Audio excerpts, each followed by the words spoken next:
Alors, ici on est sur un exercice où on devait calculer la médiane et l'étendue d'une série statistique. La série elle est ici. Et comme vous le voyez, elle n'était pas rangée en ordre croissant, donc on ne peut pas calculer la médiane en se servant de cette série écrite comme ceci.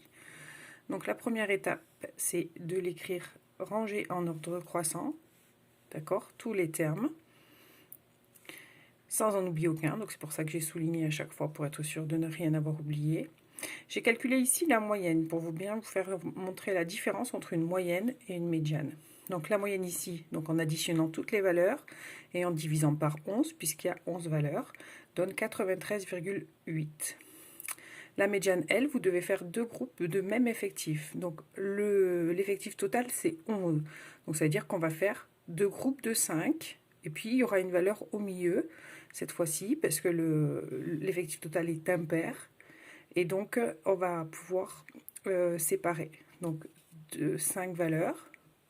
5 valeurs forcément en prenant de la fin. Et au milieu, la médiane qui est donc égale à 88. L'étendue, plus grande valeur, moins plus petite valeur, 232. Donc une étendue qui est très écartée.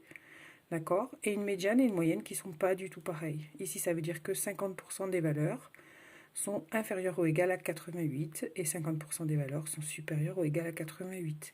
Ici, on ne peut pas dire si 50% des valeurs sont inférieures à 93, on n'en sait rien, c'est une médiane. Elle prend donc en compte cette valeur qui est un peu extrême ici, 269, qui a 100 unités de plus que toutes les autres, donc qui rentre dans le calcul de la moyenne, qui la fait varier, alors que dans le calcul de la médiane, en fait, elle n'a aucun effet sur la médiane. Ça aurait pu être 169, la médiane n'aurait pas changé, alors que la moyenne, oui.